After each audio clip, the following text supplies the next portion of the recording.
Génial. Ok, bah écoute, merci Valérie de m'accorder cette interview. Bienvenue à toi. C'est Juste, ça. juste avant qu'on démarre, est-ce que tu pourrais juste te représenter rapidement? Tu vas nous dire quel âge tu as, est-ce que tu as des enfants, c'est quoi ton travail? Et puis après, on démarre directement. Ok. Donc, en fait, j'ai 58 ans. Mhm. J'ai une entreprise dans laquelle je suis comptable, secrétaire comptable, enfin, ouais, polyvalente. Que dire? Quand j'ai démarré, je faisais 81 kilos. Ok, Hein. J'étais hyper complexée. Je ne faisais plus rien parce que bah, je ne pouvais pas me regarder dans un miroir, etc. Donc, voilà. Ça, c'était le début. C'était comme ça. ok, ok. Et je te remercie, c'est bien d'avoir introduit un petit peu ça. Et c'est une des premières questions que j'allais te poser, c'est, voilà, est-ce que tu te souviens c'était quoi la situation vraiment, c'était quoi que tu vivais avant qu'on se rencontre, lors de notre premier échange? Est-ce que tu te souviens un peu ce que tu m'avais partagé? C'était quoi Bah concrètement oui, tes bah, problèmes? concrètement, c'était ça. Ne pas pouvoir se regarder dans un miroir, ne pas pouvoir bouger parce que j'étais tout le temps essoufflée, D'accord. voilà, de pas se sentir bien dans sa peau, tout simplement. Et du coup, ça me faisait reculer vis-à-vis des autres, des amis, parce que j'avais toujours l'impression d'être jugée, quoi. En fait, voilà, c'est tout. Ok, ok. Voilà. Et mis à part le fait d'avoir l'impression d'être jugé, est-ce que ça avait, et la sensation d'essoufflement, est-ce qu'il y avait d'autres impacts dans ta vie quotidienne? Bah, c'était les plus importantes, quoi. En fait, ce poids qui me dérangeait, ma façon de m'habiller, parce que dans ma tête, on dépassait pas le 42, donc voilà, donc je n'arrivais plus à m'habiller comme il fallait. Enfin bref, c'était un peu Mm. compliqué, mais c'était vraiment mon ressenti à moi, hein, c'est clair. D'accord. Ok. Et qu'est-ce que tu avais déjà testé toi avant? Ah, des multitudes de régimes. Ouais. Tu pourrais nous en dire un peu plus? Bon, bah, j'ai essayé le comme j'aime, puisqu'en ce moment, on n'entend que ça. J'ai essayé ça, les Weight Watchers, les machins. Mais finalement, de toujours être, comment dire, faire attention, compter. Enfin, on n'est jamais tranquille dans l'esprit. Donc, du coup, ça marche pas, en fait.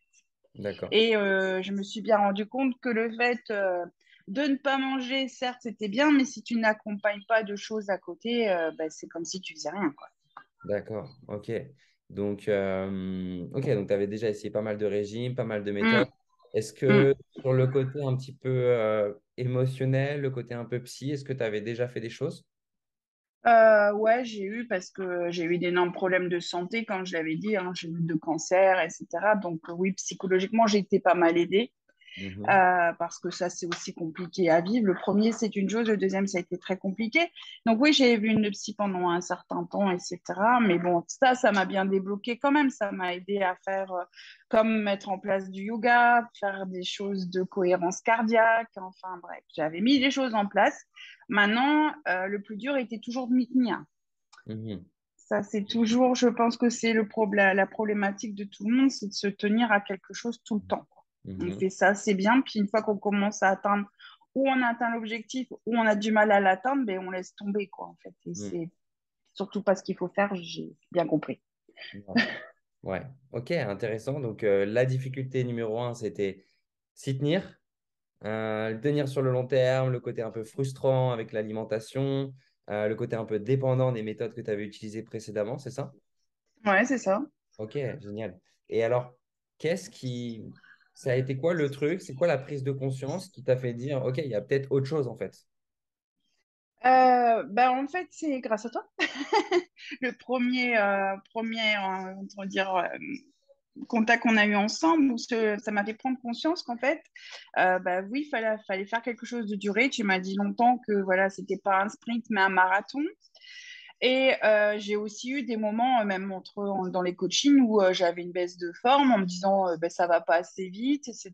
Mais bon, et ça, en fait, j'ai appris et j'ai aussi appris à relativiser les choses. Donc, en fait, que le positif et le négatif étaient un équilibre et qu'il fallait juste arriver à bien le gérer. Et ça s'apprend et c'est au quotidien. Et de se remettre en question tous les jours à chaque question. C'est perturbant au départ, mais finalement, après, ça devient un automatisme. Donc, Ok, ok, génial. ouais. Et on va y revenir un petit peu sur ces points-là. Et la question qui m'intéresse aussi, c'est, tu vois, tu te souviens de quand tu viens de rentrer dans l'accompagnement, juste au tout début? Tu te souviens de ton démarrage? Est-ce que tu as eu des peurs suite à la décision? Comment tu t'es senti au moment où tu as pris la décision? Euh, j'ai pas vrai, enfin, on a toujours la peur de ne pas aboutir, comme tout ce qu'on a fait avant et qu'on a finalement raté, entre guillemets. Mhm. L'investissement financier est toujours là, et tu te dis, bon, cette fois-ci, j'espère que je vais pas encore abandonner ou pas aller au bout. Donc ça, c'était ma plus grande crainte. Ouais, Et après, finalement, au fur et à mesure, comme vous êtes là tout le temps, si ça va pas, on peut poser une question, etc. Du coup, ça aide beaucoup. ok. Et puis, bah, je vais dire que toutes les filles qui sont là, bah, ça apporte beaucoup, quoi. Ouais, génial. Le côté, l'aspect groupe, hein, franchement, c'est quelque chose qu'on se disait Ouais. au début, hein. Mm. Bah, on n'aime pas au début, hein, c'est clair. De devoir parler devant les autres, etc., de nos problèmes, on n'aime pas trop. Puis en fait, après, on se dit, bah, finalement, on est toutes pareilles, quoi. Donc, Mm, mm. pourquoi, au contraire, faut s'entraider, c'est mieux. Ouais, génial. Ça a été quoi pour toi c'était quoi pour toi les bénéfices finalement du fait d'être en groupe? Bah, de voir justement que la problématique, elle est chez toutes ces femmes qui sont dans ce groupe, entre guillemets, qu'on soit plus jeune, plus vieille, bah, on a cette problématique de poids qu'on veut résoudre, puis on se rend compte qu'on est toutes pareilles, quoi. Tout est dans la tête et qu'on gère et qu'on abandonne très vite et que bah, on est des femmes avec des vies de famille et des vies professionnelles et qu'on a du mal à prendre du temps pour nous. Ok, ok, intéressant. Ouais, du mal à prendre du temps pour vous, du mal à tenir sur la durée, le manque de motivation, toutes ces choses-là. C'est ça, c'est Euh, ça. Génial. Alors maintenant, ce que je te propose, c'est qu'on fasse un petit bond dans le temps et qu'on vienne justement aujourd'hui. En plus, il s'est passé des super choses pour toi ces dernières semaines. J'aimerais que tu me fasses un petit point sur, OK, c'est quoi les résultats concrets que tu as obtenus là jusqu'ici? Ah, les résultats concrets, grosso modo, en 2 mois, j'ai perdu 5, on va dire 5 centimètres, 5 kilos. Retrouver de l'énergie, du souffle. Je mange mieux, je me pose plus de questions en fait. Je prépare les choses, mais après je mange à ma faim quand j'ai faim. Enfin, j'ai tout changé dans ma vie, ça, j'avoue que, ouais. Ça Waouh, c'est concret. waouh, ok, génial. Tout changer dans ta vie. Est-ce que tu peux m'en dire un petit peu plus? Parce que tout changer dans ma vie, ça fait beaucoup de choses. Qu'est-ce qui a Euh, changé? qu'est-ce- Ah, bah, ce qu'il y a, bah, la perte de poids, ça c'est sûr, même si c'est pas mes 20 kilos que j'avais envisagé au départ, on sait que c'est parti pour longtemps et que ce fait de s'être allégé, Mhm. de délester de quelques kilos, de quelques centimètres, bah, dans les vêtements, on est mieux, donc dans la tête, on va mieux.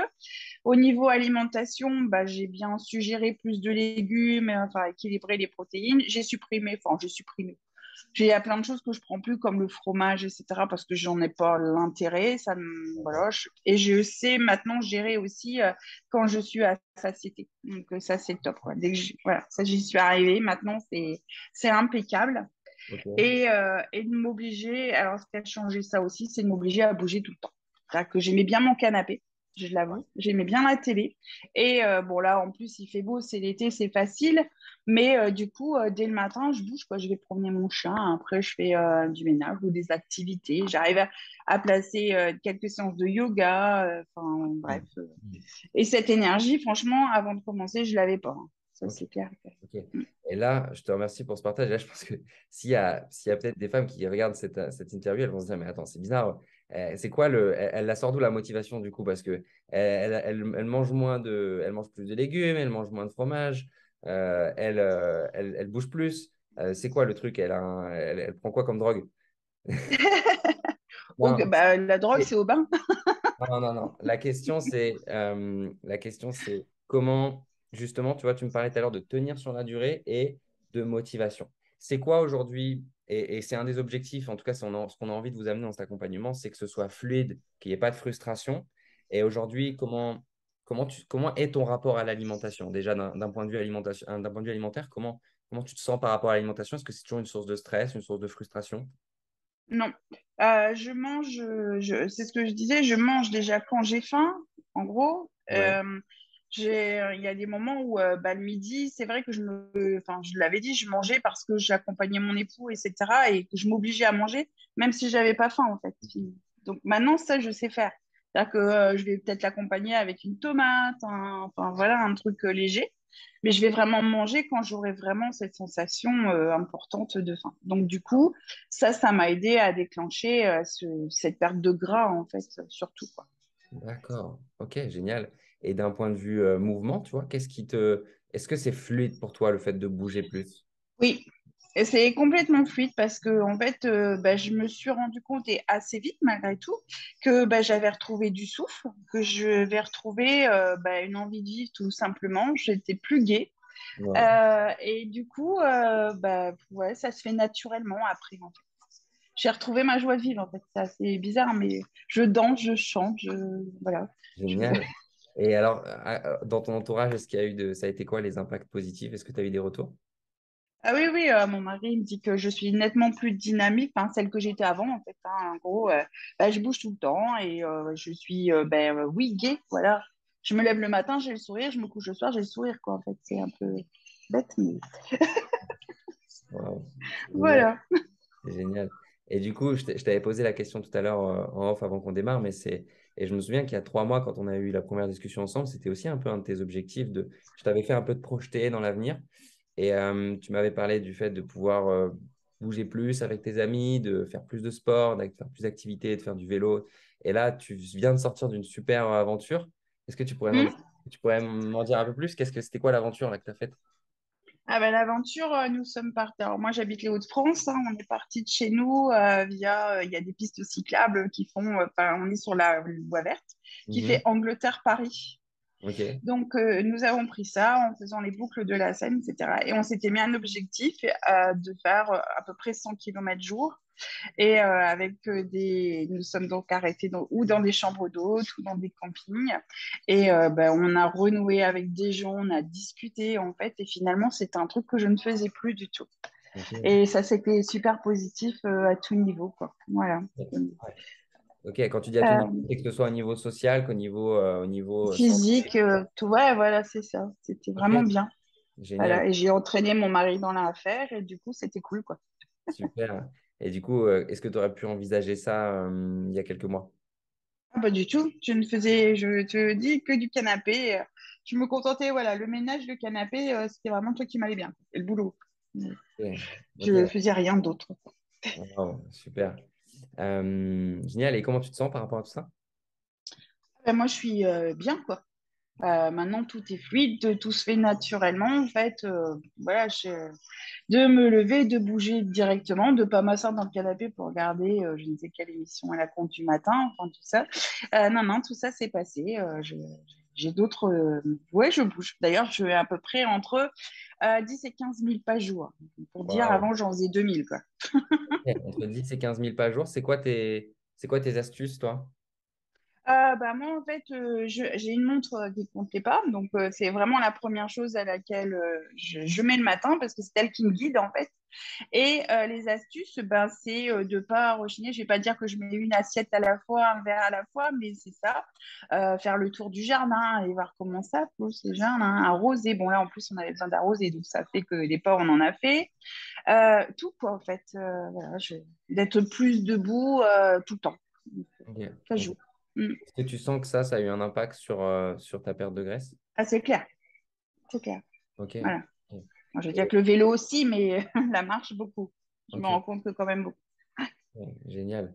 Waouh. Bah écoute, merci pour tous ces partages, Valérie. Et maintenant, si on revient un petit peu plus dans l'accompagnement même, c'était quoi peut-être soit le coaching, soit le point, soit l'outil qui t'a le plus impacté?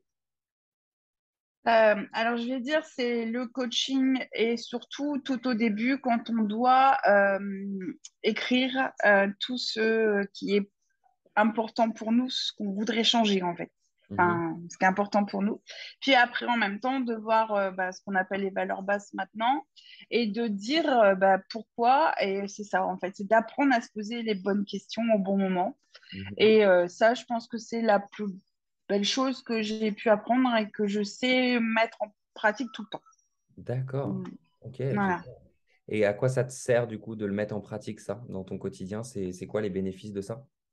De pas me stresser inutilement sur des sujets sur lesquels de toute façon j'ai pas la solution, hein, entre Mhm. guillemets, c'est ça. On avait parlé de mon fils, enfin, par exemple, et du coup, c'est voilà, on sait qu'il y a pas, c'est pas nous qui allons apporter la solution. Ouais. Donc bon voilà, d'y réfléchir et d'essayer de se dire comme ça, mais de pas se prendre la tête en fait, de pas vous empêcher de dormir, de pas enfin, et du coup ça, c'était ça c'est fluide maintenant pour moi quoi, en fait. D'accord. Ok. Voilà. Et pendant l'accompagnement, c'est quoi est-ce que tu as eu des petites phases plus difficiles? Est-ce que tu as eu des moments un peu plus challengeants? Ah oui, les phases difficiles, c'est quand on monte, enfin, sur une semaine ou une semaine et demie, où on prend les mesures et le poids et que ça ne bouge strictement pas, et alors qu'on a l'impression de faire énormément d'efforts. Ouais. Ça, c'était compliqué. Là, du coup, j'avais rencontré Charles et toi, voilà, Et c'est là, vous m'avez dit, de toute façon, c'était un marathon et non un sprint, et de toute façon, ça allait continuer après. Ça, j'en ai bien pris conscience aussi parce qu'on veut toujours perdre 20 kilos dans les 2 mois qui viennent, quoi. Et Hmm. au fil du temps, on se dit que ben, on les a pas pris en 2 mois, les kilos, et qu'ils vont pas partir en 2 mois. Hmm. Hmm. Ok. Ok, génial. Super. Et maintenant, un autre point intéressant, on sait très bien que le nerf de la guerre, hein, avec la perte de poids, c'est la durabilité. Et c'est Hum. une des questions qui revient. Aujourd'hui, toi, avec les fondations que tu as posées et les résultats que tu as eus, comment tu te sens pour les prochaines années, en fait? Je dis carrément les prochaines années, pas seulement les prochains mois, parce que, comme on l'a vu, tu vois, moi, ce que je veux, c'est que ce soit pour les prochaines années, en fait. Ouais, bah moi j'ai réussi, enfin je me dis que c'est bien ancré la façon, bon déjà de bouger au quotidien, hein, tous les jours, de se dire j'ai déjà trouvé des alternatives pour l'hiver parce que forcément on part le matin, il fait noir, on revient, il fait nuit, donc ça peut se faire que pendant le midi, mais j'ai déjà programmé mon activité du midi, de pas trop manger le midi et de pouvoir aller ou marcher 1 heure ou enfin un truc comme ça, quoi. Donc voilà, ça c'est fait. Ça, après, je me dis que c'est un truc que ben, on met dans le temps. Et voilà, je suis qu'à 2 ans de la retraite et je me dis que bah, après, ça va être quelque chose que je vais faire tous les jours et naturellement, en fait. Hmm. Voilà. Et puis le Ok. poids, bah, adviendra ce qu'il adviendra. Je dis pas que je reviendrai à mon poids quand j'avais 20 ans, mais si j'en perds encore une dizaine, je serais contente, quoi. Et si tu rencontrais une autre femme qui te posait la question, ce serait quoi pour toi les secrets d'une perte de poids durable? Tu lui répondrais quoi? Les secrets on va dire quoi? La durabilité, être, au départ, c'est être, comment je cherche mes mots, Euh, ne rien lâcher en fait, être assidu. Assidu. Le départ, faut être assidu. Et après, en fait, c'est l'assiduité fait que ça s'ancre. Et du coup, ça se fait naturellement. Il faut surtout être ouais, assidu au départ, ne pas perdre confiance. Et après, c'est une routine qui s'installe, comme on mange à midi tous les jours. Ou, voilà, c'est ça. Ok, génial. Super, merci pour le partage. Et Mhm. qu'est-ce que tu dirais à la Valérie d'il y a quelques mois? Bah, ce que je viens de dire. Commence, reste assidu, euh, garder sa motivation et le lâcher prise, en fait, parce que ça, c'est important. Et d'essayer de ne pas être obsédé par ce poids. Finalement, moins on est obsédé par le poids, et plus vite il s'en va. Ok, intéressant. Et là, je rebondis sur ta question. Tu vois, comment tu as fait pour être moins obsédé par ce poids? Euh, Ben, ça se fait pas du jour au lendemain, hein. Le début, j'étais un peu obsédée par la balance, etc. Après, je suis allée mettre ma balance dans un endroit où je n'ai pas accès tous les jours. Donc, j'allais la chercher juste pour la peser de la semaine et les centimètres. Et après, j'ai juste pris un vêtement, en fait, que j'essayais régulièrement. Et du coup, je me suis bien rendu compte que j'avais bien perdu un tour de taille. Donc, voilà, du 42, je suis repassée au 40 et je suis fière de moi. ouais, donc passer du 42 au 40. Et ça, en Ouais. centimètres, ça représente combien? Bah, ça, j'ai fait 5 centimètres à peu près. Ah, Donc, 5 centimètres. voilà. Ok, génial. Bah, écoute, félicitations à toi. Vraiment, félicitations pour ton parcours. Je suis vraiment enthousiaste et j'ai vraiment adoré travailler avec toi. Donc voilà, bravo encore. Est-ce que tu as Merci. d'autres choses à nous partager?